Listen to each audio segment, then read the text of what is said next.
উহুদের যুদ্ধে আহা কি এক করুণ দৃশ্য। নবী আলাইহিস সালাম রক্তাক্ত বেহুশ হয়ে গেছে।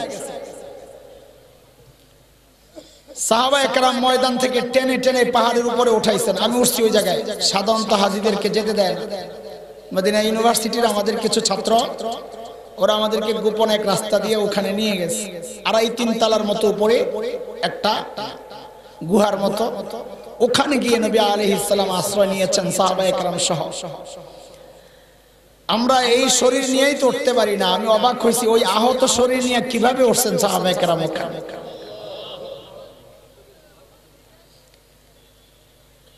আল্লাহর হাবিবের মাথার মধ্যে লোহা ঢুকে গেছে। করুণ অবস্থাটা একটু ফুটায় তুলতেছি। একটা দিক আপনাদেরকে শোনাবো না, আমি 2 দিকই শোনাবো। হেলমেটের লোহা ভেতরে ঢুকে গেছে, খোলার মতো কোনো যন্ত্র তো নাই। তো এক সাহাবী দাঁড়ায় গেছে, আমি হাজির, আমার একটু দাও দেখি। দাঁত লাগায়া দিছে টান, সাথে সাথে দাঁতটা ভেঙে পড়ে গেছে। চপচপ করে রক্ত ঝরা শুরু হয়েছে। আরেক সাহাবী দৌড়ায় আসছে, এই আমারে দাও, তুমি সরো। বলে যেই কয়টা দাঁত আছে থাকতে আমি আর কাউরে সুযোগ দিব না। টেনে টেনে দাঁত দিয়া কামড়ায়া কামড়ায়া লোহা যখন বের করছে, রক্ত ফিনকিবে যখন পড়া শুরু হয়েছে, দৌড়ায় যায় এক সাহাবী, ঠোঁট দিয়া চুষে চুষে রক্তগুলা খায় ফেলছে। করুণ অবস্থাটা বুঝাইতেছে। কোন কোন সাহাবী বুক পাইতা দিছে, বললাম পাথর তীর ধনুক যা আসে সব বুক। এক একজনের শরীরের মধ্যে 50টার উপর পর্যন্ত আঘাতের দাগ পাওয়া গেছে। নবীকে চারদিক থেকে ঘেরাও করেছেন সাহাবায়ে কেরাম। নবীর গায়ে আর কোনো টাচ লাগতে দিবেন না। অস্থির সাহাবায়ে কেরাম আর সইতে পারতেছেন না। কেন? নিজেদের কষ্ট না এটা। সাহাবায়ে কেরাম নিজেদের কষ্টের জন্য এই চিন্তা করছেন না, নবী আলাইহিস সালামের রক্ত সইতে পারতেছেন না। আবেদন করলেন, ইয়া রাসূলুল্লাহ, আপনি একটু বদদোয়া করেন না ওদের জন্য। প্রিয় হাবিব বদদোয়ার হাত উঠাইছেন, বদদোয়ার হাত উঠাইছেন। হাত উঠাইছেন, সাহাবায়ে কেরাম মনে করছেন বদদোয়া করবেন। খুশি, এখন বদদোয়া দিলে সব শেষ হয়ে যাবে।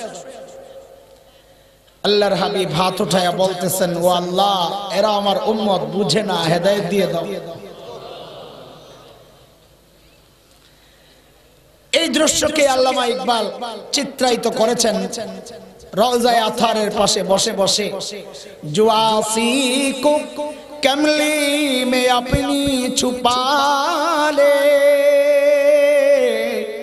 जो जख्म खा कर भी दुश्मन को दुआ दे, उसे और क्या नाम देगा जमाना, वो रहमत नहीं है तो फिर और क्या है। তাকে রহমতের নবী বলবা না তো কি বলবা, যে দুশমনের জখম খায়া বদদোয়া না দিয়া দোয়ার হাত উঠাইছে। হ্যাঁ, আমরা স্বীকার করি এটা নবীর একটা চরিত্রের একটা দিক, মুদ্রার এক পিঠ। আল্লামা বাবুনগরী দামাত বারাকাতুহুল আলিয়া কিছুদিন আগে আমার ভাই আল্লামা মামুনুল হক দাড়িওয়ালা টুপিওয়ালা ছবির মধ্যে কিছু বাচ্চা পেশাব করে ছবি ভাইরাল করেছে। আসলে এটা এডিট করা, আরেকজনের ছবি ছিল। ওই ছবি পোস্টার পুড়িয়েছে। আল্লামা বাবুনগরী বদদোয়ার হাত উঠাইছেন, আল্লাহ, যারা মামুনুল হকের ছবিকে এইভাবে অপমান করেছে, দাড়ি টুপিকে অপমান করেছে, আল্লাহ আপনি এদেরকে ধ্বংস করে দেন, বদদোয়া করছে। এখন সুশীলরা দাঁড়ায় গেছে। সুশীল শ্রী আছে এই সমাজে কিছু, যারা আমাদেরকে খালি নসিহত করে, যতটা আমাদের ব্যাপারে কঠোর, খোদার কসম অতটা কঠোর ওটা আল্লাহ বিদ্বেষী, নবী বিদ্বেষের বিরুদ্ধে হতে পারে না। নিজেকে আলেম মনে করে, কিন্তু যে আলেম জালেমদের বিরুদ্ধে উচ্চ কণ্ঠ, তাকে দেখতে পারে। এমন মৌলবীও বাংলাদেশে আছে। আমাদেরকে নসিহা করে, নসিহা ভালো, নসিহা তো ভালো, আর দিন আর নসিহা কি নসিহত করে? আমারই তো বলে বাজান সময় ভালো না, একটু চুপ থাকলে কি হয়? সময় ভালো না, একটু চুপ থাকলে কি হয়? তা আমি বলি হযরত সময় ভালো না বলেই তো কথা বলা দরকার, ভালো হইতো আর কথা বলা দরকার ছিল না। কেমন কথা? তাও যদি একটু হিকমতের সাথে বলা যায়। কিসের সাথে? আমি এটা আবার কোন হিকমত? পরে অনেক চিন্তা করেছি হিকমত কাকে বলে, কোন হিকমত আমাদেরকে বুঝাইতে চাইতেছে। অনেক চিন্তা করে পাইছি ও বাংলাদেশে হিকমত দুই প্রকার। পোলাপাই পড়া মুখস্থ করো। বাংলাদেশে হিকমত দুই প্রকার। এক হিকমত হচ্ছে বাংলা হিকমত, কি? আরেক হিকমত হচ্ছে কোরআনের যে আরবি হিকমত। বাংলা হিকমত কোনটা? আমাদেরকে যে হিকমতের কথা বলা হয়, যে হিকমতের সাথে বললে কি হয়, হিকমত কোনটা? বাংলা হিকমত হচ্ছে পিঠ বাঁচানোর জন্য সত্যকে গোপন কইরা তালে তালে চলতে থাকা, এর নাম বাংলা হিকমত। বুঝে আসছে কথা? পিঠ বাঁচানোর জন্য সত্যকে গোপন করে তালে তালে চলতে থাকা, নাইলে আমার ওয়াজ বন্ধ হয়ে যাবে, আমার হালুয়া বন্ধ হয়ে যাবে। কুলাঙ্গার ওয়াজ আর হালুয়ার ভয়ে যারা সত্য বলা বন্ধ করে দিয়েছে, খোদার কসম আল্লাহর আদালতে তাদেরকে আসামির কাঠগড়ায় দাঁড়াতে হবে, আসামির কাঠগড়ায় দাঁড়াতে হবে। ভয় পেয়েছে, রক্তচক্ষু দেখলে ঘাবড়ায় যায়। কে বলেছে তোমাকে খলিল ইব্রাহিমের মিল্লাতের অনুসারী নিজেকে দাবি করার জন্য? কে বলেছে তোমাকে? সত্য বলতে পারবা না, চুপ থাকো। আরেকজনকে নসিহত করো না, যে বলতে পারে তাকে বলতে দাও। তুমি পারো না, তুমি চুপ থাকো, দোয়া করো। দোয়াও করবা না, বলবাও না, উল্টা তাদের বিরুদ্ধাচরণ করবা। আমাদের বুঝতে দেরি নাই, এটা নুন আর হালুয়ার, এটা ছোঁয়া নুন আর হালুয়ার প্রভাব ছাড়া অন্য কিছু না। নুন খায় যার, গুণ গায় তার। আমরা মালিকের নুন খাই, গুণ মালিকেরটাই গাই। কথা বলে আপনাদের মনের অবস্থা আমরা জানি, বুঝি। বিশেষ করে মুরব্বী লেভেলের কিছু উলামায়ে কেরাম, আপনাদের অবস্থাও আমরা জানি। একটু নিজের অবস্থান বুঝুন, আপনাদের দায়িত্ব বুঝুন। আমাদেরকে গুলিস্তানের হালুয়া বিক্রেতা বানাইতে চায়। আমরা যেন গুলিস্তানের হালুয়া বিক্রেতা হই। হালুয়া বিক্রেতা বুঝেন? আরে গুলিস্তানের হালুয়া বিক্রেতা বুঝেন নাই? ছোটবেলায় গুলিস্তান দেখতাম, বাটপার কিছু মানুষকে জমায়েত করে এমন চাপা, সুবহানাল্লাহ, হালুয়া বেচে। কি যে চাপার জোর হে গো আল্লাহ! এই বেড়ার যদি মোহতামিম বানান যাইতো। আব্দুল কুদ্দুসের মতো এরকম নিরীহ মানুষ মোহতামিম হইলে মাদ্রাসা চলবো না। মোহতামিম হইতে হলে চাপাবাজ লাগবে, মানুষের পকেটে 4 টাকা বের করে লাগবে। মাশাআল্লাহ, এই নাইস ভাই। হ্যাঁ, শাবাশ। সামনের থেকে এটা খেয়াল করি। তো গুলিস্তানে ওই বাটপাররা হালুয়া বিক্রি করে। মুসলমান খেয়াল করে, একটা ফাইল কোন রোগের? চোখ ব্যথা, কান ব্যথা, দাঁত ব্যথা, নাক ব্যথা, মাথা ব্যথা, গিরায় গিরায় ব্যথা, পেটে ব্যথা, জন্ডিস, আরো বহু রোগ আছে যেগুলো শর্মে আমি কইতে পারতেছি না। কলকাতা হারবালের রোগীরাও সব জায়গায় লাইন ধরে ওখানে। সব রোগের এক চিকিৎসা, হালুয়া এক ফাইল। বলেন এটা বিজ্ঞ ডাক্তার না বাটপার? কারণ সব রোগের চিকিৎসা এক ফাইল হবে না, প্রত্যেক রোগের চিকিৎসা আলাদা আলাদা হবে। বোকা বোকা আলেম থেকে যখন কেউ নিজেকে পণ্ডিত ভাবে, খোদার কসম ভাববেন তার মরণ আর পচনের সময় আসছে। এক আল্লাহর বান্দা হুজুর দেখতে পারতো না, তো একদিন স্বপ্ন দেখে কি নামাজের মধ্যে হুজুররা পিছনে হয় সামনে। ঘুমের থেকে ওইটাই তো কয় দেখছো কারবার, হুজুররা তো আমারে চিনলো না রে, আল্লাহ তো ঠিকই চিনছে। ছেলেরে পাঠাইছে বড় আলেমের কাছে, যা হুজুরের কাছে যায় আমার স্বপ্নের ব্যাখ্যা লই আয়, দেখবি উল্টা পাল্টা ব্যাখ্যা দিবে, হুজুররা যে খারাপ। ছেলে গেছে হুজুরের কাছে, হুজুর আব্বা তো স্বপ্ন দেখছে আপনারা হুজুররা পিছনে আব্বা সামনে নামাজে। হুজুর কে ইন্না লিল্লাহি ওয়া ইন্না ইলাইহি রাজিউন, তোর আব্বার তো মরণের সময়। পোলায় বলে দেখছো আব্বা তো ঠিকই কইছে, হুজুররা তো আসলেই খারাপ। আজকে থেকে আব্বা আমি একজোট, হুজুরকে বিরুদ্ধে আন্দোলন, ঐক্যবদ্ধ আন্দোলন। ঘরে যায়া কাছাকাছি যায়া দেখতেছে কান্নার আওয়াজ আসে। একে কান্না করে, কি ব্যাপার? যায় দেখে হায় খোদা বাপ তো মরে গেছে। আরে এটা কি অবস্থা? দৌড়ে গেছে হুজুরের কাছে, হুজুর কি ব্যাখ্যা দিলেন? কি দিলাম? আব্বা তো মরে গেছে, কইটাই তো দিলাম, কিন্তু বুঝলাম না তো কিছু। কারে গাধা, দ্বীনের ব্যাপারে শরীয়তের ব্যাপারে তোর বাপ দেখছে আলেমের সামনে নামাজে, নামাজে আলেমের সামনে সাধারণ মানুষ তো তখনই যায় যখন ময়রা লাশ হয়, জানাজার নামাজ। তোর বাপ দেখছে তোর বাপের জানাজা হইতেছে। ও ভাই, এই কথাটা শুধু নামাজের ক্ষেত্রে না, যে কোনো ক্ষেত্রে যদি কেউ মনে করে আমি আলেমের চেয়ে ভালো বুঝি, খোদার কসম এটা ইবলিস ছাড়া কিচ্ছু না। কারণ ইবলিসের চরিত্র এটা, সূরা আরাফ আয়াত 20-21।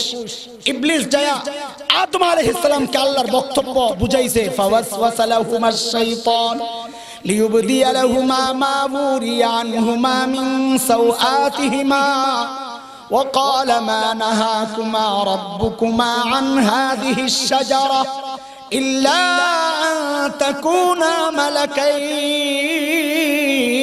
ملكين أو تكونا من الخالدين। ফল কেন খান না? আল্লাহ মানা করছে। থুরু আল্লাহ কি জন্য মানা করছে বুঝেন নাই? খাইলে ফেরেশতা হয়ে যাবে, এটা আল্লাহ চায় না। তাহলে আল্লাহ বক্তব্যের ব্যাখ্যা দিচ্ছে কে? আরে মুফাসসির হুজুরের নাম কি বলেন না? মুফাসসির হুজুরের নাম কি? ব্যাখ্যা দিচ্ছে কার সামনে? নবীর সামনে। কার সামনে বলেন না? কার সামনে? নবীর সামনে, তাই না? ও ঘটনা তো আগের থেকেই চলে আসতেছে। শয়তান শরীয়তের ব্যাখ্যা দেয় নবীর সামনে, এখন শয়তানের দোসররা শরীয়তের ব্যাখ্যা দেয় নবীর ওয়ারিস আলেমের সামনে। ঘটনা পিছন থেকেই চলে আসতেছে। দ্বীনি বিষয়ে আলেমকে মুরব্বী হিসাবে পাওয়া, এটার জন্য কপাল লাগে, কপাল। মনে রাখেন কথা। হাবিল কাবিলের নাম শুনছেন? আদম আলাইহিস সালামের দুই ছেলে না, দুই ভাইয়ের গন্ডগোল বিয়া লইয়া। আমি ওই ঘটনার দিকে যাব না, আমার সামনের কথা দেরি হয়ে যাবে। শুধু সংক্ষেপে একটা তথ্য মাঝখান দিয়ে একটা বিষয় আনি, মজাদার কথা। কাবিল হাবিলরে হত্যা করছে। কি কারণে করছে ওইদিকে আর গেলাম না। হত্যা করে এখন লাশ নিয়ে পড়ছে বিপাকে, কারণ এর আগে তো আর কেউ মারা যায় নাই, লাশ কি করে জানে না। এখন বসে বসে চিন্তা করতেছে এটারে কি ভাজি করুম, ফ্রাই না শুটকি দেবো, কি করুম, কিছু তো বুঝতেছি না। এর মধ্যে আল্লাহ তাআলা একটা কাউয়া পাঠাইছে। কি পাঠাইছে? কাক না, কি খোসার জায়গা তো, কাকের চেয়ে কাউয়ার খোসাটা আমার কাছে বেশি লাগে। কাউয়া পাঠাইছে। ফাবাআসাল্লাহু গুরাবা ইয়াবহাসু ফিল আরদি লিয়ুরিয়াহু কাইফা ইওয়ারি সাওআতা আখিহি قال يا ويلتى أعجزت أن أكون مثل هذا الغراب فأواري سوءة أخي فأصبح من النادمين।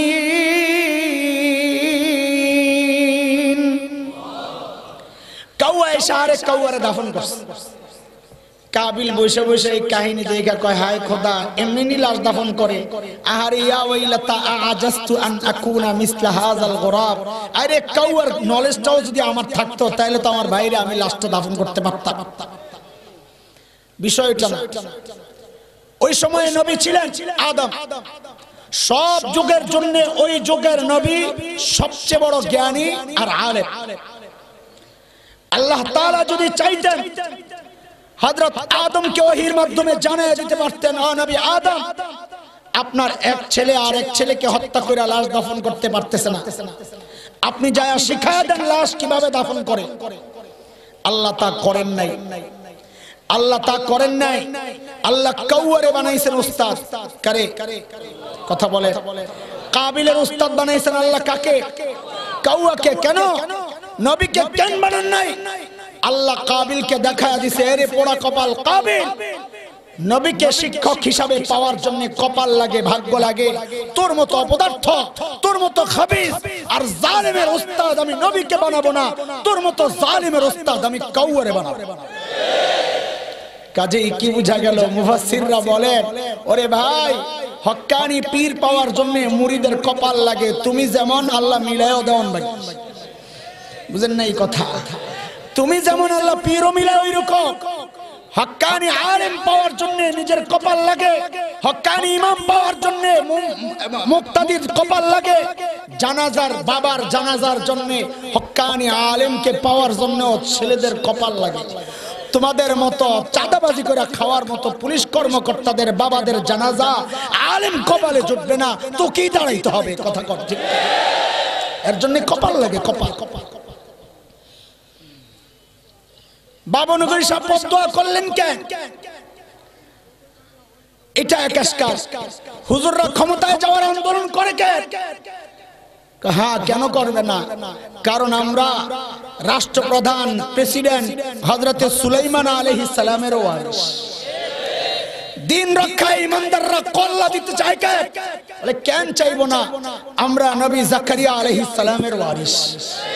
বদদোয়া দেন কেন? রহমতের নবী তো বদদোয়া দেয় নাই। বলে আমি তো খালি রহমতের নবীর ওয়ারিস না গাদা, আমি তো নবী নূহ আলাইহিস সালামের ওয়ারিস।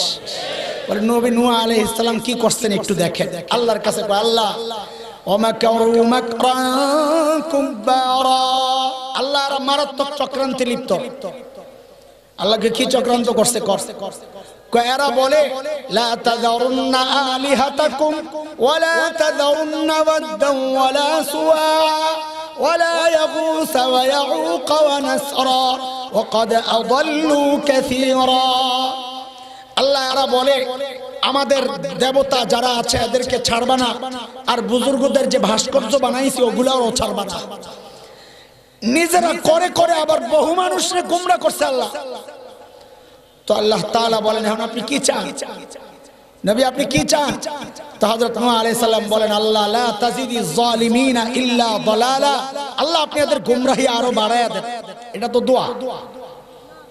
কথা বলেন বলেন বলেন বলেন, আপনি এদের গোমরাহি বাড়ায়া দেন, এটা দোয়া না বদদোয়া? তো আল্লাহ বাড়াইলে আপনার লাভ কি? ওই যে গোমরাহি যেই লেভেলে আছে আযাব তো আসবে না, আর একটু বাড়াইলে আযাবটা আসবে। আমি আযাব চাই। যেই দেখছে গোমরাহি বাইরে গেছে, নবী নূহ আলাইহিস সালাম দোয়া পাল্টাইলেন, পাল্টায় বলতেছেন রব্বি লা তাযার আলাল আরদি মিনাল কাফিরিনা দাইয়ারা। আল্লাহ গোমরাহি যেহেতু বাইরে গেছে, এখন এই সমস্ত অপদার্থকর একটারও আপনি জমিনে রাখেন না, সবগুলোরে ধ্বংস করেন। এটা দোয়া, বলেন না? এটা দোয়া। তো নবী নূহ আলাইহিস সালাম বদদোয়া করলে নবী নূহ আলাইহিস সালামের ওয়ারিস আল্লামা জুনায়েদ বাবুনগরী বদদোয়া করে কোন অপরাধটা করলে? জবাব দেন আপনারা, জবাব দেন। আপনাদের জবাব দিতে হবে, কারণ আপনারাই আবার আঙ্গুল তোলেন মামুল হকের বিরুদ্ধে, কাগজ ছাপান, আপনারাই বাবুনগরের বিরুদ্ধে কথা বলেন, আপনারাই হেফাজতের বিরুদ্ধে কথা বলেন। হেফাজত করো ব্যক্তিগত স্বার্থের আন্দোলন নয়, হেফাজত ঈমান রক্ষার আন্দোলন। প্রত্যেকটা মুসলমানের জন্য হেফাজতের এই ব্যানারের পেছনে ঐক্যবদ্ধ হওয়া সময়ের দাবি, সময়ের দাবি, সময়ের দাবি।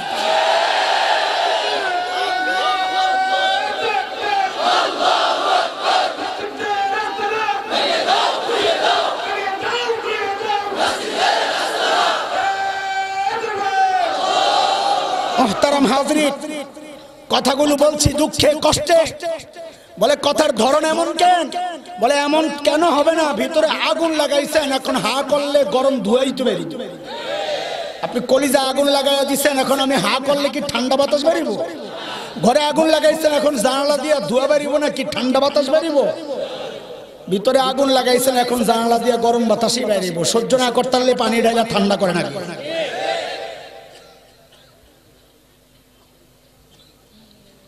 প্রত্যেকটা ইমানদারের আন্দোলন এটা।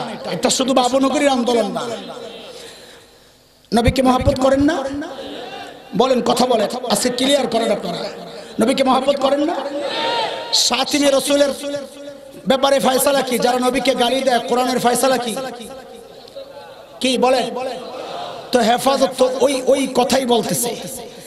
কোরআনের শাসন চায়, এটা কি কোনো অপরাধের কথা? এখন শাসক শ্রেণীর বিরুদ্ধে কথা বললে আপনাদের যদি কষ্ট লাগে সেটা ভিন্ন কথা, আপনারা তাদেরকে চাই আর পোষতে থাকে, কিন্তু সবাইকেই ওই দলে যোগ দিতে হবে। নবীর গাদ্দারদের বিরুদ্ধে, নবীর শত্রুদের বিরুদ্ধে একটা শ্রেণী চুপ থাকবে, আরেক শ্রেণী কথা বলবে না। সবাইকে আপনি চুপ থাকতে বলবেন। সবাই এক কাতারে চলে আসলে আহমদ বিন হাম্বলের কাজটা কি ছিল? সবাই একজোট হয়ে গেলে সমস্যা। কাউকে না কাউকে আহমদ বিন হাম্বলের ভূমিকা অবতীর্ণ হতে হবে, কাউকে না কাউকে চাবুকের আঘাতে জর্জরিত হতে হবে। আপনার যদি ভালো না লাগে, ভয় লাগে, আপনি ঘরে যায় জিকির করেন, কিন্তু যারা আসে তাদের বিরোধিতা করেন না। দুঃখে আমাদের কষ্টের কথাগুলো বলতেছি। এই কথাগুলো বললে আমি হালুয়া পাবো না। এই কথাগুলো বললে আমার বিবি বিধবা হওয়ার সম্ভাবনা বাড়ে। এই কথাগুলো বললে সন্তান এতিম হওয়ার সম্ভাবনা বাড়ে। এই কথাগুলো বললে শরীর থেকে মাথা বিচ্ছিন্ন হওয়ার সম্ভাবনা বাড়ে, গুপ্ত হত্যার সম্ভাবনা বাড়ে। সব সম্ভাবনা মাথায় নিয়েছি কেন? ঈমান কবুল করেছি এই সম্ভাবনাগুলোকে প্রশ্রয় দেওয়ার জন্য নয়, ঈমান কবুল করেছি এই কথা জানান দেওয়ার জন্য, এই চেতনা লালন করার জন্য। এই শরীর থেকে মাথা বিচ্ছিন্ন করা যাবে, সিনা থেকে কোরআন বিচ্ছিন্ন করা যাবে না, কোরআন বিচ্ছিন্ন করা যাবে না।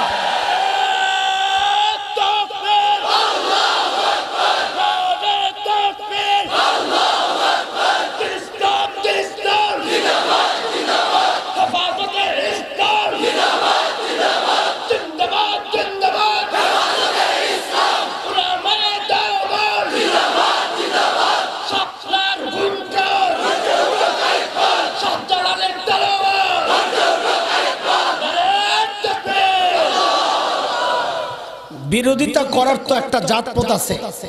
কোন জায়গায় বিরোধিতা করতে হবে ওইটাও বুঝেন না।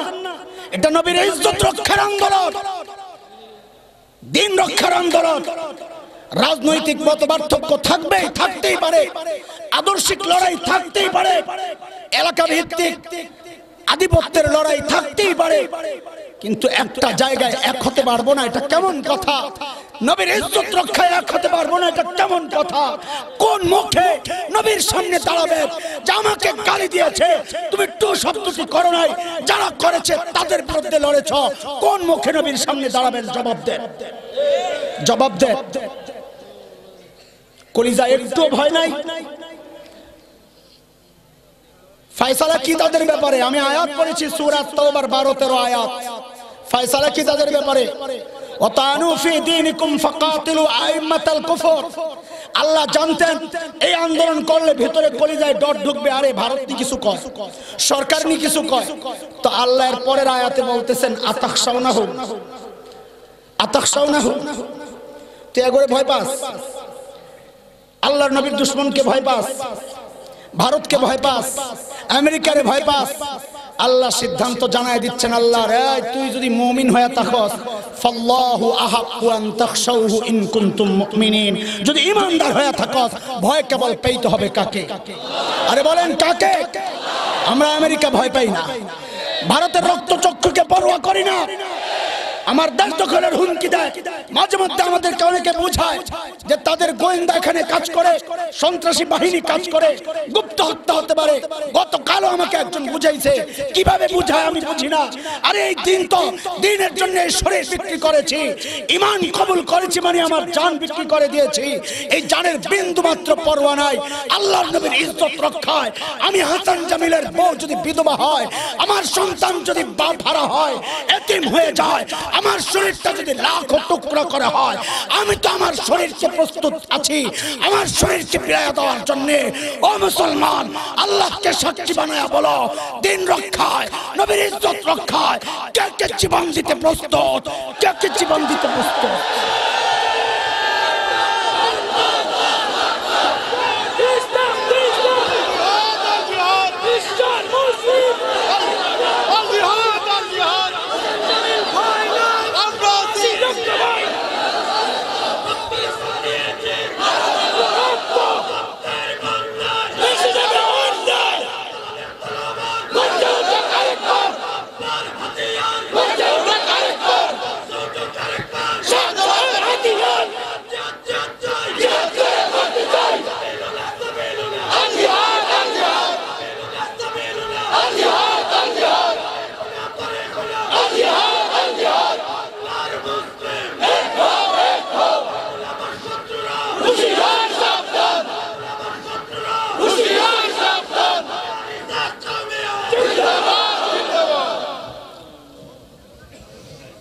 শাইখুল হিন্দ মাহমুদ হাসান দেওবন্দি রহমতুল্লাহি আলাইহির ওয়ারিসরা আয় খেয়াল করে, শাইখুল হিন্দের সন্তানদের ভূমিকা হবে অন্যদের থেকে আলাদা, হযরত মাদানীর সন্তানদের ভূমিকা হবে অন্যদের থেকে আলাদা। হযরত শাইখুল হিন্দ যখন ইন্তেকাল করেন, ও শাইখুল হিন্দের রুহানি সন্তানরা শোনো, শাইখুল হিন্দের রুহানি সন্তানরা শোনো, শাইখুল হিন্দ যখন ইন্তেকাল করে, দেওবন্দ যখন লাশ পৌঁছে দিল্লির আজমল হাকিম আজমল খার বাড়ি থেকে, দেওবন্দের মানুষ যখন শাইখুল হিন্দের লাশ ধোয়াইতেছিল, দেখে কোমরটা একদম সরু, মেরুদণ্ডের হাড় ছাড়া কিচ্ছু নাই, গোস্ত কিচ্ছু নাই, পুরা শুকনা। মানুষের কৌতূহল শাইখুল হিন্দের এইরকম অবস্থাকে কেউ জানে না। কলকাতায় তখন হযরত মাদানী ওস্তাদের জানাজা পড়ার জন্য দেওবন্দের দিকে যখন রওনা করেছে, দেওবন্দে পৌঁছার পর দেওবন্দের মানুষ দৌড়ায় আসছে, সব হাউমাউ করে কাঁদতেছে, হযরত শাইখুল হিন্দের কোমরের এই কি অবস্থা, গোশত নাই, শুধু মেরুদণ্ডের হাড়টা, কি সমস্যা ছিল না। হযরত মাদানী বাচ্চাদের মতো ঢুকে কেঁদে উঠলেন যে আমার ওস্তাদের এই কথা আমি কাউকে বলি নাই, নিষেধ করেছে। আমরা যখন বন্দিশালায় প্রত্যেক দিন আমার ওস্তাদকে ইংরেজরা নিয়ে যেত, প্রচন্ড মারধর করত, তাদের পক্ষে কথা বলার জন্য শাইখুল হিন্দ স্বীকার করে নাই। শেষে অপারগ হয়ে ওই ইংরেজরা প্রত্যেক দিন গরম লোহার শলাকা এটাকে পুড়ে গরম করে লাল করে প্রত্যেক দিন শাইখুল হিন্দের কোমরে লাগায় দিত। জ্বলতে জ্বলতে পুড়তে পুড়তে শাইখুল হিন্দের কোমরের মধ্যে আর এক টুকরা গোশত ছিল না, পুইরা সব শেষ। ওই শাইখুল হিন্দের সন্তানেরা কিভাবে চুপ থাকে? ওই শাইখুল হিন্দের রুহানি সন্তানরা কিভাবে বলে এত উঁচু আওয়াজে কেন কথা, কেন বিশৃঙ্খলা লাগাইতে চায়? আর নবীর ইজ্জত নষ্ট হওয়ার চেয়ে বিশৃঙ্খল অবস্থার কি হইতে পারে? আল্লাহর জমিনে শিরককে প্রতিষ্ঠিত করার ওই যে পরিকল্পনার চেয়ে বিশৃঙ্খল অবস্থা আর কি হইতে পারে? আমাদের অপরাধটা কোথায়? আমাদেরকে তোমরা মারতে আসো, আমাদের ঘাড় মটকাতে আসো, হাত ভাঙতে আসো, ওলামায়ে কেরামের অপরাধটা কোথায়? তাদের একটাই দোষ, তারা বলেছে আল্লাহর জমিনে শিরিক করতে দেওয়া যাবে না। তারা বলেছে আল্লাহর জমিনে ভাস্কর্যের নামে শিরিকের গোড়াপত্তন করা যাবে না। এইটাই তো আমাদের অপরাধ। আমরা তো কাউকে ক্ষমতা থেকে নামানোর আন্দোলন করি না, আমরা তো কাউকে ক্ষমতা ওঠানোর আন্দোলন করি না। আমার মতো নিরাট কোন রাজনৈতিক দলের সাথে যাদের সম্পৃক্ত নাই, আগা গোড়া আমাদের মতো মানুষগুলো কেন এই ময়দানে, কেন আমাদের কথার ধরন এমন? আমরা তো কারো রাজনৈতিক লেজুর ভিত্তি এর সাথে আমাদের কোনো সম্পৃক্ততা নাই। আমরা তো কাউকে ক্ষমতা থেকে টেনে হেসড়ে নামানোর আন্দোলন করি না, বলিও না। আল্লামা বাবনগরী বলেছিলেন আপনারা 100 বছর থাকেন ক্ষমতায়, আমাদের কোনো সমস্যা নাই, শুধু একটাই কথা, আল্লাহর নবীর ইজ্জত রক্ষায় আমরা কারো সাথে আপোষ করব না। এর জন্য যদি কাউকে ক্ষমতা থেকে নামাতে হয় আমরা তা করতে প্রস্তুত, নিজেরা বসার জন্য নয়, নবীর ইজ্জত রক্ষার জন্য। এর জন্য যদি এক সাগর রক্ত দিতে হয় রক্ত দিতে প্রস্তুত। মুসলমান রক্তকে ভয় পায় না, বরং মুসলমান জানে রক্তের পিচ্ছিল রাস্তায় কালিমার পতাকা পথ করে উড়ে, কালিমার পতাকা পথ করে উড়ে। কথা বলেন ঠিক কিনা? ও মুসলমান, ভয় পাবো তো কাকে? জোরে বলো কাকে? শেখ ওমর মুখতার রহমতুল্লাহি আলাইহি লিবিয়ার বিখ্যাত বিপ্লবী, দখলদারদের বিরুদ্ধে সশস্ত্র লড়াই করতেছিলেন। দখলদাররা সিদ্ধান্ত নিল বম্বিং করে গোটা এলাকা শেষ করে দিবে। একজন এসে বলল হযরত এই এলাকায় আর থাকা যাবে না, আমাদের কাছে বিমান বিধ্বংসী অস্ত্র নাই, আমরা কিভাবে মোকাবেলা করব? শেখ ওমর মুখতার জবাব দিলেন, বড় আজীব এক জবাব দিয়েছেন, ঈমান দীপ্ত জবাব, পাল্টা প্রশ্ন করে। তিনি জানতে চাইলেন এই ওদের বোমারু বিমানগুলো কি অনেক শক্তিশালী? তো বলে হ্যাঁ অনেক শক্তিশালী। বলে কত শক্তি? বিমানগুলো আরশের উপরে দিয়ে যায় না আরশের নিচে দিয়ে যায়? তো যিনি খবর নিয়ে আসছেন হাসতেছেন, বলেন কি আপনি? কোথায় আরশ, কোথায় সাত আসমান, কোথায় মহাশূন্য, এর কত নিচে দিয়ে বিমানগুলা যায়? শায়র ওমর মুখতার বলেন থুর, তাইলে ভয় পায় লাভ কি? যদি আরশের উপর দিয়ে যেত তাইলে ভয় পেতাম যে আমাকে রক্ষা করবেন, যে আরশের রব বম যদি একটা তার মাথায় পড়ে তো আমারে কে বাঁচাবে? যেহেতু আমার রবের কিচ্ছু হবে না, তা আমারও কোনো টেনশন নাই, আমার রব ঠিক তো আমিও ঠিক। আরে ভাই, তিনি মূলত সূরা তাওবার শেষ আয়াতের তরজমা শোনাইছেন, যে আয়াতের মাধ্যমে আল্লাহ সুবহানাহু ওয়া তাআলা প্রিয় হাবিব সাল্লাল্লাহু আলাইহি ওয়াসাল্লামকে সান্ত্বনা দিয়েছেন এই বলে, ফাইন তাওয়াল্লাউ ফাকুল হাসবিয়াল্লাহ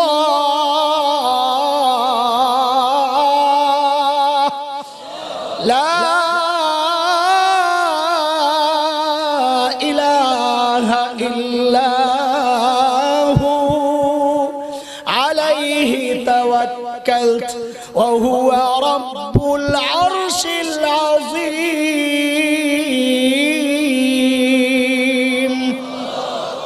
নবী আমার, দুনিয়ার মানুষ যদি আপনাকে সহযোগিতা না করে, আপনি বলে দেন দরকার নেই তাদের সহযোগিতার, হাসবি আল্লাহ, আমার জন্য আমার আল্লাহই যথেষ্ট, তিনি ছাড়া কোনো মাবুদ নাই, আমার ভরসা কেবল তার উপর, তার ক্ষমতা জানো, তিনি আরশে আজিমের রব। আল্লাহু আকবার। যার মালিক আরশে আজিমের রব, তাকে পরাজিত করতে পারে এমন কোন শক্তি দুনিয়ায় আসে নাই, আসবেও না ইনশাআল্লাহ। সামনে আসতে পারে। আল্লাহ বুড়া হয়ে গেল, অসুস্থ হয়ে গেল, একটু রেস্টে গেল, আরাম করতে গেল, বাঁচাইতে বাঁচাইতে ক্লান্ত হয়ে গেল না, সবসময় একরকম।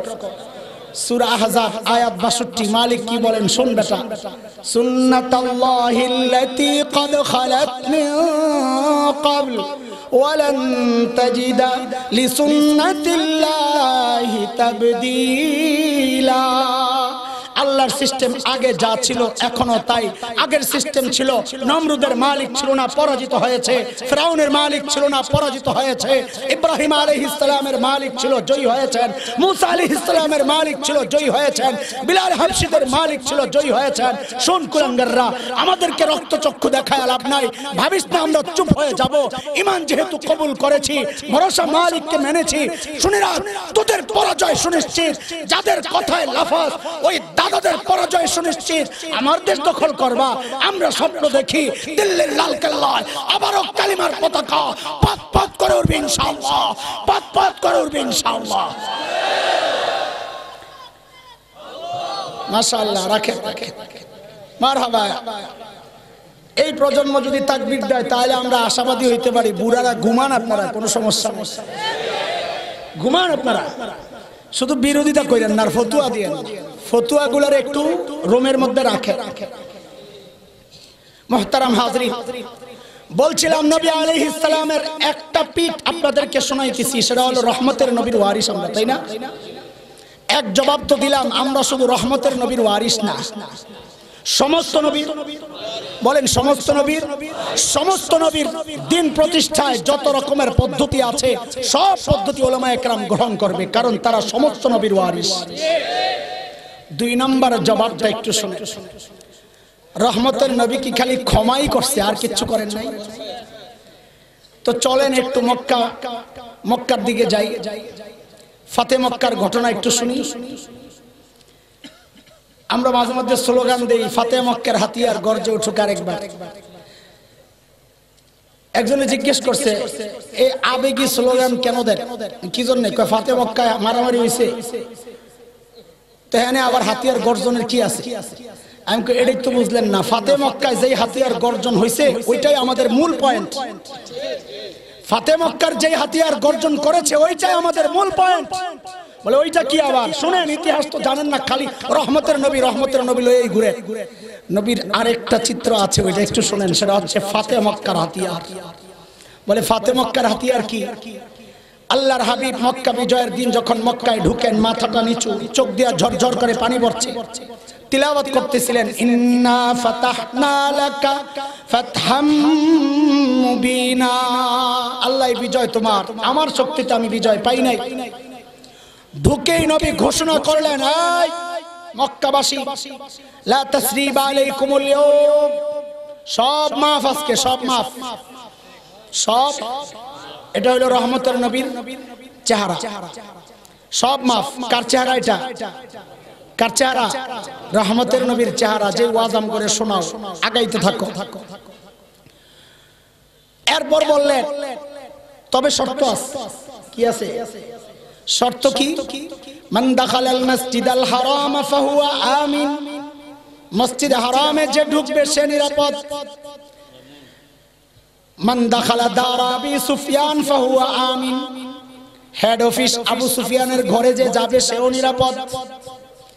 মান আগলাকা বাবাহু ফাহুয়া আমিন, নিজের ঘরের দরজা যে বন্ধ করে দিবে সেও নিরাপদ। নবী যে এইভাবে মাফ করতেছেন, কিন্তু সূরা আহজাব আয়াত 62-61 এখানে আল্লাহ বলেছেন মালাউনদেরকে ছাড়া যাবে না। মালউনিনা আইনামা সুকিফু উখিযু ওয়া কুতিলু তাকতিলা, মালাউন যেখানে পাওয়া যাবে ধইরাই শেষ। এই মালাউন মানে কি হিন্দু? খবরদার এই কথা বইলা আমারই পিঠা খায়। মালাউন মানে হিন্দু না। মালাউনের ব্যাখ্যা কোরআনে আসছে, ওইটা ছাড়া অন্য কাউকে মালাউন বলা যাবে না। সূরা আহজাব আয়াত 57 মালাউন কাকে বলে? আল্লাহ বলেন ইন্নাল্লাযীনা ইউযুনাল্লাহা ওয়া রাসূলাহু লা'নাহুমুল্লাহু ফিদ দুনিয়া ওয়াল আখিরাহ ওয়া আ'আদ্দা লাহুম আযাবান মুহিনা। আল্লাহ আল্লাহ রাসূলকে যারা কষ্ট দেয় এরা হইল মালাউন। যদি আমার মতো দাড়িওয়ালা হয় তাও মালাউন, যদি পাগড়িওয়ালা হয় তাও মালাউন, যদি ইহুদি হয় তাও মালাউন, যদি হিন্দু হয় তাও মালাউন। নবীকে আল্লাহকে যারা কষ্ট দিবে সব মালাউন। এই হুকুম কি নবী জানতেন না? কথা বলে এই হুকুম নবী জানতেন না? তো নবী সব মাফ করে দিতেছেন যে? হ্যাঁ, এই হুকুম নবী জানতেন বইলাই এরপর একটু ঘুরলেন।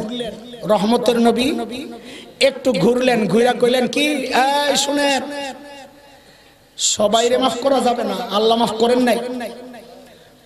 মালাউন যারা এগুলারে ধর। শেখ ইবনে তাইমিয়া রাহমাতুল্লাহি আলাইহি পড়তো না গোড়ার ডিম খালি হুদাই লাফাও। শেখ ইবনে তাইমিয়া রাহমাতুল্লাহি আলাইহি তার বিখ্যাত কিতাব আস-সারিমুল মাসলুল আলা শাতিমির রাসূল, ওই কিতাবের মধ্যে গনে গনে 15 জনের নাম উল্লেখ করছেন। নবী ঘোষণা দিলেন আব্দুল্লাহ ইবনে খাতাল, কুরতুনা, কুরাইনা, সাররা, মাকিস ইবনে সুবানা, হুয়াইরিস ইবনে নাকিদ, আব্দুল্লাহ ইবনে সাদ ইবনে আবি সারাহ, ইকরামা ইবনে আবি জাহল, হুবার ইবনুল আসওয়াদ, ওয়াহশ ইবনে হারব, হুবাইরা বিনতে আবি ওয়াহাব আল মখজুমি, আব্দুল্লাহ ইবনে জিবিরা, কাব ইবনে জুহাইর, হুবাইরা বিনতে আবি ওয়াহাব আল মখজুম, হারিস ইবনে তালাতিল, হিন্দা বিনতে উতবা। নবী গনে গনে 15 জনের নাম ঘোষণা করলেন যে যেখানে পাওয়া যাবে ধৈর্যই হত্যা করতে হবে। এই ঘোষণাটা কার? না, আমি যা বলবো তা বলতে হবে, রহমতের নবী। বলো কার? কার? তোমার কাছে তো রহমতের নবীর একরকম চেহারা, আমার কাছে রহমতের নবীর আরেকটা চেহারা আছে, আমি তোমার সামনে পেশ করতে চাই। ওই যে ফাতে মক্কার হাতিয়ার, এটা আবার কি? বলে ফাতে মক্কার হাতিয়ার হচ্ছে আল্লাহ আল্লাহ রাসূলের দুশমন যারা, এদেরকে ছাড়া যাবে না, এটাই ফাতে মক্কার হাতিয়ার। নবী কয় ধর, খোঁজ এগুলারে, কে কোন জায়গায় লুকাইছে দেখ। সাহাবায়ে কেরাম এমনি তো অনেক রাগ নিয়ে আইছিল, কিন্তু এখন যেহেতু নবী মাফ করে দিছে, এখন কাউরে তো ধরতে পারতেছে না, ধরলে না রাগটা কিছু কমতো। রাগ তো জমা হয়ে রয়েছে, যেই রাগ সীমাবদ্ধ হয়ে গেছে। 15 জনের কতগুলো করে পড়ছে হিসাব করে, এর মধ্যে দেহে একটাও নাই, সব পালাইছে। আব্দুল্লাহ ইবনে খাতাল এই দিশা মিশা না পাইয়া, পালানোর রাস্তা না পাইয়া কাবার গিলাফ দিয়া যায় নিজেরে জড়াইছে। মনে করছে কি মুসলমানরা তো কাবার ইজ্জত করে, কাবার গিলাফ দিয়া জড়াইলে মনে আমি বাইচা যাব। ঠিক নির্বাচনের সময় কোন কোন নেতা যেই কাজটা করে যে হুজুররা তো দাড়ি টুপিওয়ালা, হুজুররা তো টুপি পছন্দ করে, তাসবিহ আর ঘুমটা পছন্দ করে, নির্বাচনের আগে দিয়ে টুপি টাপি লাগা, কয় যদি ভোটটা পাওয়া যায়। ঠিক আব্দুল্লাহ ইবনে খাতার এই কামটাই করছে, কাবার গিলাফ দিয়া যায় নিজেরে জড়াইছে। কিন্তু জড়াইলে কি হইব? ওই যে নিচে দিয়া তো পাও দেখা যায়, বোকা তো, মাথায় তো নাই কিচ্ছু। এই কিতাবে যখন আমি এই ঘটনা পড়ি তখন ছোটবেলার গল্প একটা মনে পড়ছিল, আপনাদেরও সময় এলাই। এক নতুন বউ শ্বশুরের সামনে বসতে খাইতে, তো আগেরকার দিনে তো চেয়ার টেবিল ছিল না, পিড়া কি বলে, খাট, খাট, খাটের মধ্যে বসছে। তো খাটের মধ্যে বসলে এমনি রাস্তাঘাট অনিয়ন্ত্রিত থাকে, বেচারি নতুন বউ বায়ু ছুটে গেছে আওয়াজ সহ, ঠুস করে হাসা আসে, বায়ু ছাড়া এটা কোনো অস্বাভাবিক জিনিস না, সবাই যেটা আসে এটা নিয়ে হাসার কি আছে? পাগল নাকি? ঠাস করে বাইরে। এখন শ্বশুরের সামনে পাইছে সরব নতুন বউ, তো বেটি কি করে? বেটিও সালাক কম না, আঙ্গুল দিয়ে প্লেটের মধ্যে এরকম জোরে জোরে ঘষা দেয়, কুরুপ কুরুপ। শ্বশুরে বুঝায়, আব্বা আগে যে আওয়াজটা পাইছে এটা আপনি যেটা মনে করছেন ওটা না, এটা আমার এই আঙ্গুলের গুতার আওয়াজ। শ্বশুরও তো বিতলা কম না, পোলাপান মনে করে দাদারা কিচ্ছু বুঝে না, আর দাদারা কিচ্ছু না বুঝলে তোর বাপে হয়েছে কেমনি গাদা। শ্বশুর চিন্তা করলো, বউ যদি এইভাবে আমারে খালি বুঝাইতেই থাকে সামনে আরো করবে, খামাকা বেড়ে কষ্ট দিয়ে লাভ কি, শরমটা একটু ভাঙ্গায় দিই। তো শ্বশুর কয়, বউ গো আওয়াজটা নাইলে কোন রকমের ঢাকলা, কিন্তু গন্ধটারে কি করবা?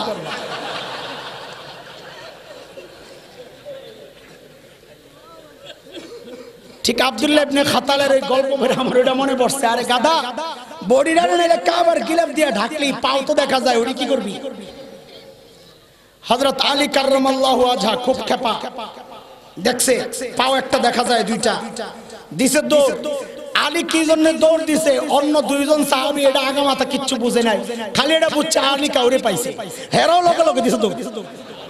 আজীব অবস্থা। ওই যে রাগ সবগুলোর ভিতরে সাইজ করব আজকে যেটারে পাবো, দৌড়াইয়া যায় কাবার গিলাফের ভিতর থেকে টাইন্না বার করছে আব্দুল্লাহ ইবনে খাতাল রে, বাইর করে কল্লা ফালাইয়া মাকাম ইব্রাহিমের পাশে ঝুলাইয়া রাখছে। ও মুসলমান, হযরত ওসমান নবী আলাইহিস সালামের কত প্রিয় মানুষ, নবী শ্রদ্ধা করতেন ওসমানকে। কাপড় উঠা রইছে, আবু বকর ওমর নবী ওইভাবেই বসে রইছে। যেই টের পাইছেন ওসমান আসতেছে, তো নবী আলাইহিস সালাম তাড়াতাড়ি কাপড়গুলারে নামায়া নামায়া সুন্দর করে বসছে। কারণ ওসমান খুব লজ্জিত মানুষ ছিলেন, লজ্জা তার খুব বেশি ছিল। নবীর কাপড় একটু উপরের দিকে ওঠানো দেখলে ওসমান লজ্জা পাবে, এটা নবী চান নাই। আপনার বউ মইরা দেখে যদি মরে, শ্বশুর বাড়িওয়ালার যদি আপনার বউয়ের আরেক বোন বিয়ে দেয়, তো বোঝা যাবে শ্বশুর বাড়িওয়ালার আপনার উপর খুশি। আর যদি বিয়ে দিতে রাজি না হয়, তো বুঝবেন যে আপনি অনেকদিন জ্বালাইছেন। এরা বুঝছে বাঁচলাম, আপদটা গেছে। হযরত ওসমান এক বিবি মারা গেছে, নবী আরেক মেয়েকে বিয়ে দিছে। কি বোঝা গেল ওসমানের উপর নবী কতটা খুশি? আরে কথাটা বুঝছেন কিনা? হযরত ওসমান নিজের আপন দুধ ভাই আব্দুল্লাহ ইবনে সাদ ইবনে আবি সারাহ হাতটা ধইরাই নবীর কাছে নিয়ে আসছেন। ইয়া রাসূলুল্লাহ, আমি আব্দুল্লাহ ইবনে সাদ ইবনে আবি সারার নিরাপত্তা চাই। নবী মুখটারে আস্তে করে বাম দিকে ফিরে আনিছেন। এই বলেন তো কে ফিরাইছেন? মাশাআল্লাহ, রহমতের নবী। বলেন কে কে? আপনাকে রহমতের নবীর চেহারা দেখাইতেছি না আমি, এইজন্য কি বলবেন? চেহারা কে ফিরাইছে? বাবুনগরী ফিরাইলে তো কইতেন রহমতের নবীর ওয়ারিসরা তো কঠোর কেন, বলতেন না? মামুর লোক যদি ফিরাইতেন না, মাফ করা যাবে না এদেরকে, তো কি বলতেন? যে রহমতের নবীর ওয়ারিসরা এত কঠোর কেন, মামুর লোক এত কঠোর কেন? রহমতের নবীর ওয়ারিসরা খালি কবরের ওয়াজ করো, তাই না? খালি আপনাকে মিন মিন মিন মিন করলেই রহমতের নবীর ওয়ারিস।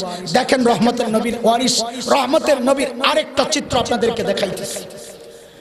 আল্লাহর হাবিব রহমতের নবীর চেহারা ওদিকে ফিরে ফেলছে, মাফ নাই। হযরত ওসমান আবার ওই পাশে গেছে, আব্দুল্লাহ ইবনে সাদ ইবনে আবি সারার হাতটা ধইরা, ইয়া রাসূলুল্লাহ, আমার দুধ ভাই আব্দুল্লাহ ইবনে সাদ ইবনে আবি সারার নিরাপত্তা চাই। আল্লাহর হাবিব আবার চেহারা ফিরায় ফেলছেন। কে চেহারা ফিরাইছে? রহমতের নবী চেহারা ফিরাইছে। হযরত ওসমান আবার এই পাশে আসছেন, ইয়া রাসূলুল্লাহ, আমার দুধ ভাই আব্দুল্লাহ ইবনে সাদ ইবনে আবি সারার নিরাপত্তা চাই। নবী ঈমান শর্তের, ঈমান কবুলের শর্তে নিরাপত্তা দিয়েই বললেন, এই আমি যে কাল ক্ষেপণ করতেছিলাম, এদিকে তাকাই ওদিকে তাকাই, এই সুযোগটা গ্রহণ করে তোরা কেন আব্দুল্লাহর কল্লাটা ফালাইয়া দিলি? এই কঠোর কথাটা কার? কার? হ্যাঁ, বাবুনগরীর আদালতে যদি এমন একজনের হাজির করতে, হুজুর এ নবীরে গালি দিছে, এখন মাফ চায়, তওবা করছে, বাবুনগরী যদি মুখ ফিরাইতেন, আর এই ফাঁকে যদি মাওলানা মিম সুফিয়ান যায় কল্লাটা ফালাইয়া দিত, আপনি কইতেন এগুলা কোন রহমতের নবীর ওয়ারিস রে, এগুলার বিরুদ্ধে হ্যান্ডবিল বানা। এগুলোর বিরুদ্ধে হ্যান্ডবিল বানা, ফেসবুকে ছাড়া দে। এই সমস্ত ইসলামে নাই। ইসলাম শান্তির ধর্ম। ইসলাম কি? ইসলাম কি? ইসলাম মানি এই যে একটা ভুল আপনারা করেন, এই জন্য মিজানে কি পড়ছেন? ইসলাম আল ইসলামু, ফার্সিতে কি আছে? গর্দান নেহাদান বাতাত। আল্লাহর হুকুম মানার জন্য নিজেকে সঁপে দেওয়া এর নাম ইসলাম। ইসলাম মানে শান্তি। এটা তোমারে ধোঁকা দেওয়া হয়, এটার মাকসাদ খারাপ। জিহাদকে বিরোধিতা করার জন্য এই অর্থটা করা হয় যে ইসলাম মানে শান্তি, ওই ইসলামে আবার জিহাদ আসে কেমনে? গাদা। ইসলাম মানে শান্তি না, এ সালামত মানে শান্তি। সালাম মানে শান্তি। ইসলাম সালাম থেকে না। ইসলাম মানে হচ্ছে নিজেকে সঁপে দেওয়া। আল্লাহ যদি বলেন আমার দ্বীন রক্ষায় তোকে জিহাদ করতে হবে, ওই জায়গায় জিহাদ করার নাম ইসলাম। আল্লাহ যদি বলেন আমার দ্বীন রক্ষায় তোর কল্লা দিতে হবে, ওই জায়গায় কল্লা দেওয়ার নাম ইসলাম। আল্লাহ যদি বলেন নবীর ইজ্জত রক্ষায় কারো কল্লা নিতে হবে, ওই জায়গায় কল্লা নেওয়ার নাম ইসলাম। ইসলাম মানে শান্তি। তোরে কইছে কেডা? কোন ডিকশনারিতে আছে? দুনিয়ার সব ডিকশনারি হাজির কর, দুনিয়ার সব আলেম একজোট হোক, দেখাক আমাদেরকে ইসলাম মানে শান্তি। দেখাও, দেখাও। শুরুতে মিজানে একদম প্রাথমিক কিতাবে পড়ায়া দিলাম, তাও ভুলে গেল। এক একজন মুহাদ্দিস হয়ে বই রইছো, তো মিজান পড়ানোর দরকার তোমার। যে মুহাদ্দিস বলে ইসলাম মানে শান্তি, তাকে মিজান পড়ানো দরকার। আল্লামা আনোয়ার শাহ কাশ্মীরের স্টাইল, আল্লামা আনোয়ার শাহ কাশ্মীরের দর্শে যারা ইবারত পড়তো, যেই ভুল করতো, যদি দেখে নাহুর ভুল নাহু মেরে নামাই, যদি দেখতো সরফের ভুল মিজানে নামাই। এখন ওই মুহাদ্দিস গুলারও ধইরা ধইরা মিজান পড়ানো দরকার, যারা বলে ইসলাম মানে শান্তি। ফাইজলামি করেন না, দিন নিয়ে ফাইজলামি করে। নিজের হিম্মত নাই তো চুপ থাকেন, অপব্যাখ্যা দিয়েন না। কয়দিন সহ্য করব ভদ্রতার সাথে? আমাদেরও তো সহ্যের একটা সীমা আছে, তাই না? আমাদের মুখগুলারে খোলায়েন না, তাইলে কিন্তু পালানোর জায়গা পাবেন না ইনশাআল্লাহ। সবাইরে বোকা মনে করেন না। প্রত্যেকটা ইমানদারের কলিজায় আগুন জ্বলতেছে, আগুন। ওই আগুন যদি বাহিরে আসে, আপনিও বাঁচবেন না, আপনার ওই খানকাও জ্বলে পড়ে ছাই হয়ে যাবে, ছাই হয়ে যাবে।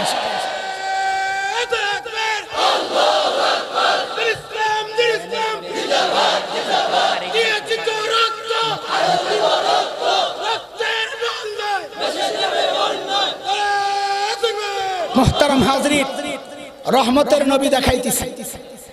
সাহাবায়ে কেরাম বললেন ইয়া রাসূলুল্লাহ, চোখের ইশারায় যদি একটু বইলা দিতেন, ওই ইয়ার সাইজ কর, মুখটা ফিরানোর সময় ইশারা দিয়ে সাইজ কর।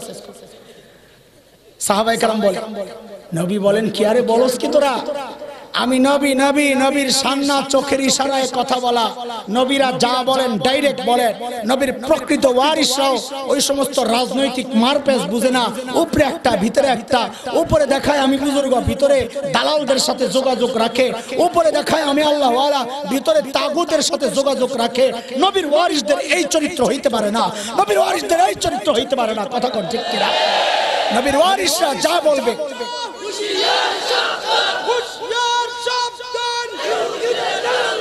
যা বলবে তো সামনে বলবে। নবীর ওয়ারিসরা যা বলবে তো সরাসরি বলবে। কথা বলে কে খুশি কে নারাজ এটা দেখবে আলেম না, এটা মুনাফিক দেখবে। আলেম দেখবে শুধু কাকে খুশি করতে, কাকে? আল্লাহকে। দুনিয়ার সব যদি নারাজ হয়, আলেম বলবে আমার কোনো পরোয়া নাই। দুনিয়ার সব যদি খুশি হয়, আলেম বলবে আমার কোনো লাভ নাই। আমি যা বলি যা করি সব কাকে রাজি করার জন্য? আল্লাহকে রাজি করানোর জন্য যদি হয়। ও মুসলমান, আজকে শেষ একটা কথা বলি আপনাদেরকে, জনমত গড়া দরকার।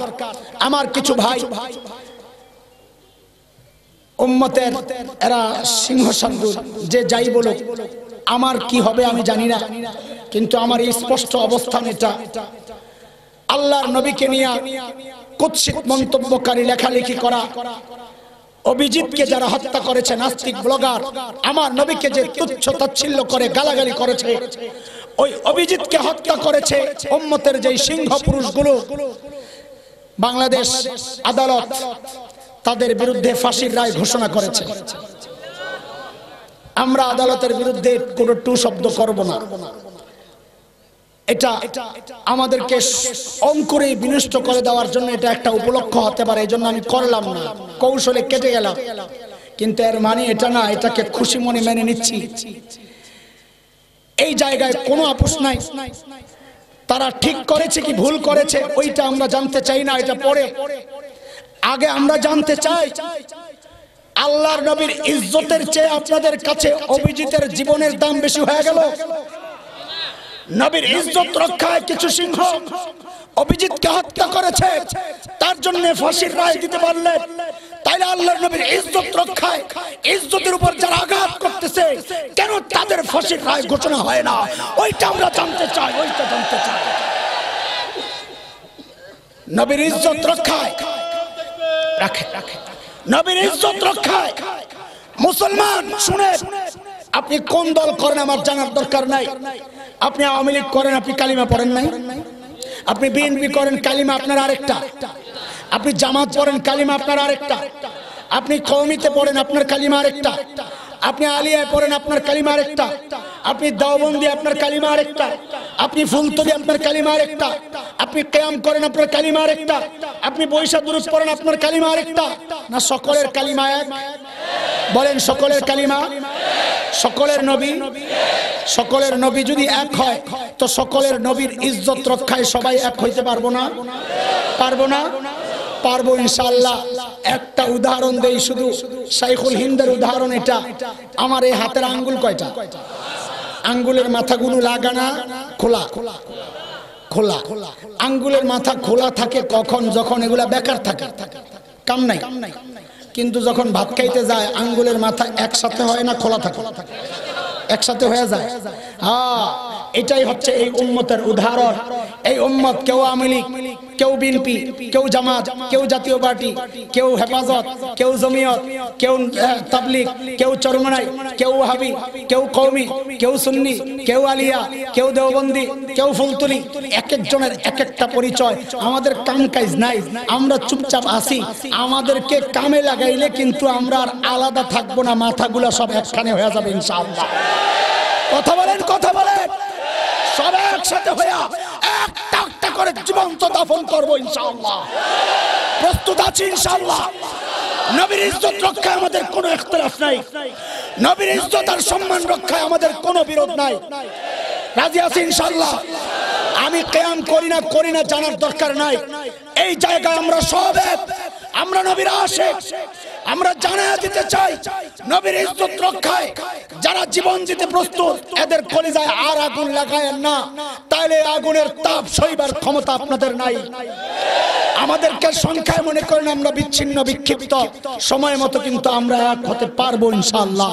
পারবো কি পারবো ইনশাআল্লাহ? আরে পারবো ইনশাআল্লাহ।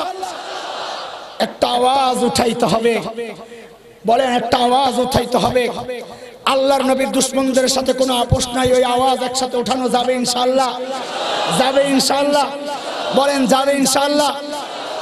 বিশ্ব নবীর অপমান সইবে না রে মুসলমান। বিশ্ব নবীর অপমান। কাফির কাফির, কাদিয়ানীরা কাফির। সাবিলুনা সাবিলুনা, আল জিহাদ আল জিহাদ, তরিকুনা তরিকুনা, আল জিহাদ আল জিহাদ। দিয়েছি তো রক্ত, রক্তের বন্যায় বদরের হাতিয়ার, বালাকোটের হাতিয়ার, ৭১-এর হাতিয়ার। ৭১-এ দেশ মুক্তির জন্য একবার মুক্তিযুদ্ধ হয়েছে, আবারও যদি দিন রক্ষায় মুক্তিযুদ্ধের প্রয়োজন হয় আবারও যুদ্ধ হবে ইনশাআল্লাহ। আবারও যুদ্ধ হবে ইনশাআল্লাহ। আল্লাহ আমাদেরকে কবুল করেন, আল্লাহ ইমানি জজবাগুলোকে কবুল করেন। এই জায়গা আল্লাহ সবাইকে একতাবদ্ধ থাকার তৌফিক দান করেন। আমিন। ওয়া আখিরু দাওয়ানা আলহামদুলিল্লাহি রাব্বিল আলামিন।